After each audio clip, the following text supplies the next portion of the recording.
Hello everyone, it's Drac. Today I will be upgrading my server for the purpose of COVID research in the form of folding at home.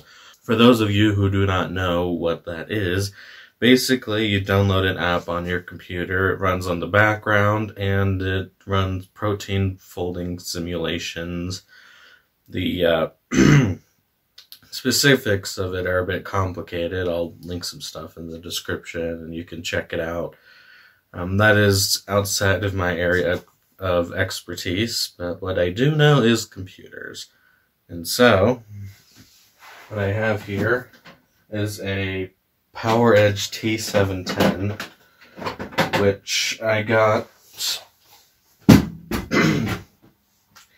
from a friend of my dad's, I guess, who worked in IT. I've had it for a while now, and it ran folding software for a while. So there used to be a processor in there, but I took it out and got a couple of new ones. It was like $5, but I mean, I'm very, very low budget. Again, this was free. So, anyway, I'm going to start. So this only came with 4 sticks, but 8 gigabytes of RAM is more than enough for folding software. Quite a few computers, and those I will all be, folding as well. We'll be working on that. I just need to get my Ethernet situation up and working, because right now the room where I keep computers, my server room, does not have Ethernet because, I don't know, something's broken, which is just standard procedure here, I guess. Anyway, so these processors are, let's see, kind of stubborn as they are. Jesus. Come on. Come on. Okay, there we go. So this is a E5630. So it's a 6-core, I think about 2 to 3 gigahertz processor. Don't remember the exact specifics. It was a bit harder to build vertically, that's for sure. But I think, yep, okay, there we go. That's one processor in, and I'll go ahead and get the other one before I do anything. So you might have noticed 2 different coolers.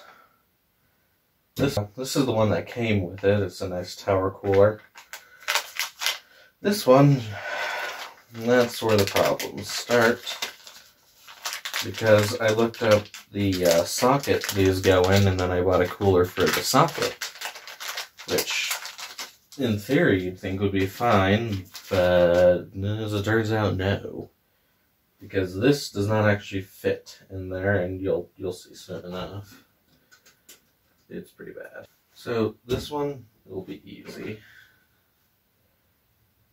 I think this is the first time I've actually ever used thermal compound, so hopefully the hundreds of videos I've watched will be enough.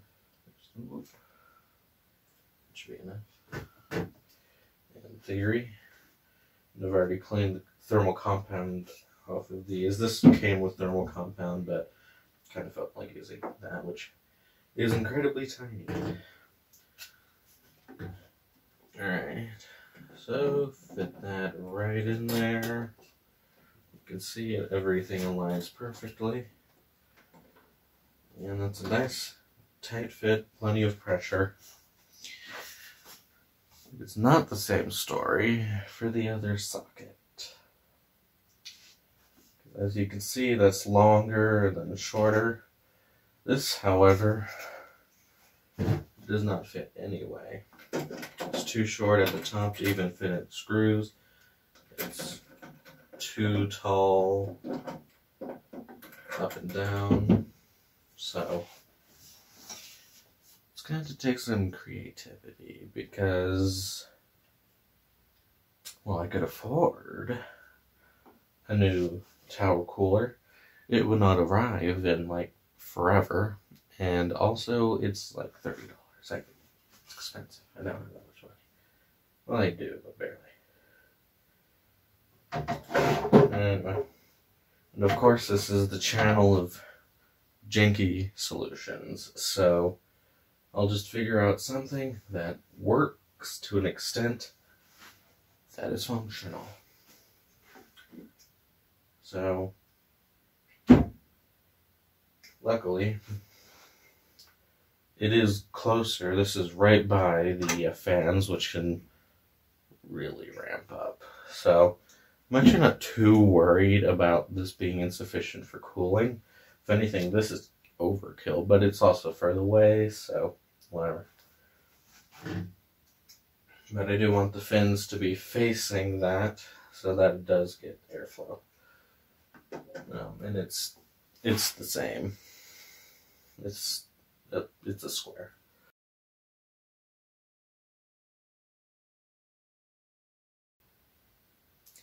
I mean, is that a thermal compound? I can't tell. It's some weird white goo. But, yeah. YOLO or whatever people say. Well, actually fits perfectly over it. Well, yeah. Weird. I guess now all I have to do is to turn on the computer and cross my fingers. That may be the lamest PC heatsink ever in the history of ever. So hopefully the airflow can counter that, or I guess it'll just have to thermal throttle a lot. And power it on.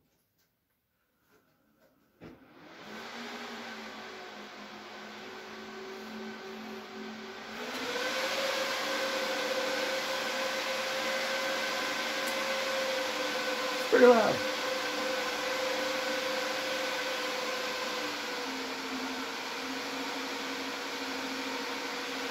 Where is it?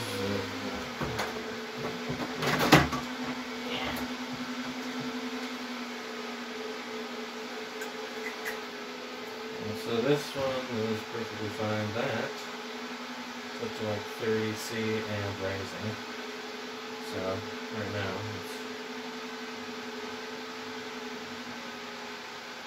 it's not good. But yeah, well, we got post. So far so good. But don't particularly trust it. Alright, I'm going to plug in some peripherals. If you have no idea what's happening, I don't blame you. There are much better tutorials out there for pulling it home, but and server anything. But you know, whatever. I'm just doing what I do. So, as you can see, I already have Linux Mint installed because it's free and, you know, whatever, lightweight. And despite being a server computer, it runs on server. Alright.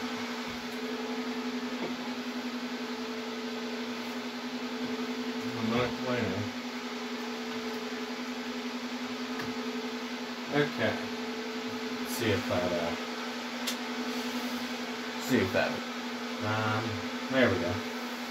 Check your video drivers. I mean, duh. It's never had a video card in it, so I don't know why it's complaining, but anyway. Whatever, you cannot see the screen, can you? Alright. Right, yeah, then there is not. Yeah. I think that means it's time to switch to going to the basement, actually. That sounds like a smart idea. Let me check thermals. Oh, it's actually doing pretty good.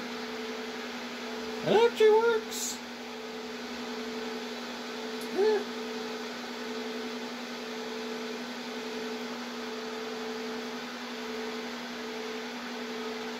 That's barely warm to the touch. This. It's definitely warm, but like it works. Weird. Well, there you have it. Jankiest. Just gonna zoom on in and actually just move camera, whatever. Just really get nice and close so you can see. So maybe if I could visit, this is not up. Oh, there we go. Perfection. This is truly professional work. Yep. Okay. Professional. Whatever. Get to the basement. Okay, so here we are back down in the server room. So Linux is a little more complicated than Windows, but it's overall straightforward enough. So open up whatever browsing thing. I use Mint, which comes with Firefox, and I think Linux in general is Firefox based.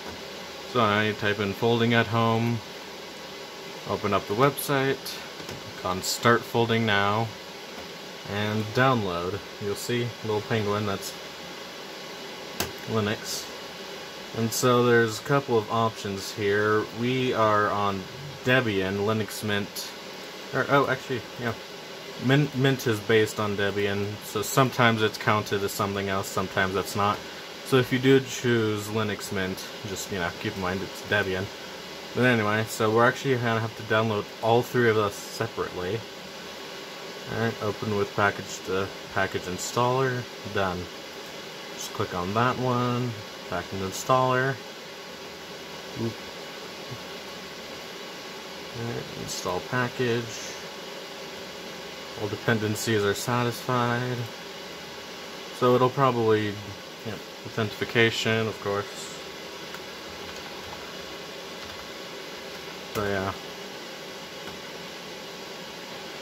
Go ahead and let this start to install. It looks like it's gonna make me wait for this one, so that's fine.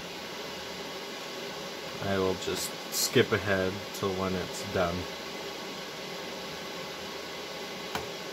Okay, never mind, it's done. Same version already installed. Okay. Now we can move on to the next one. For Windows, it's one button. For Mac OS, I think it's also just one button. So, pretty simple, pretty easy. But, yeah.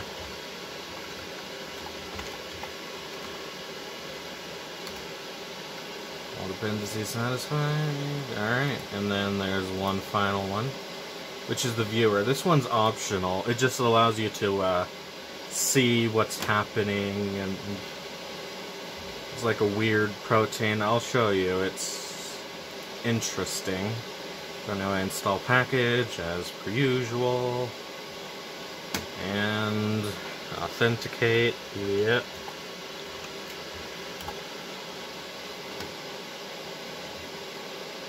And we wait.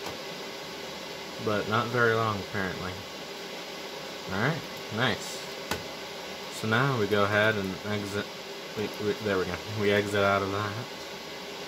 Close tabs. So we're going to go down to the menu and type in FAH. So first there's FAH control.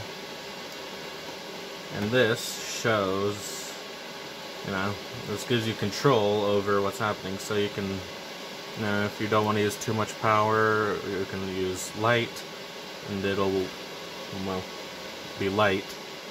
And then you can use more power, and you can use full power. But I usually keep it on medium because of efficiency curve and all of that. I don't know, that's a bit beyond my area of expertise, but yeah.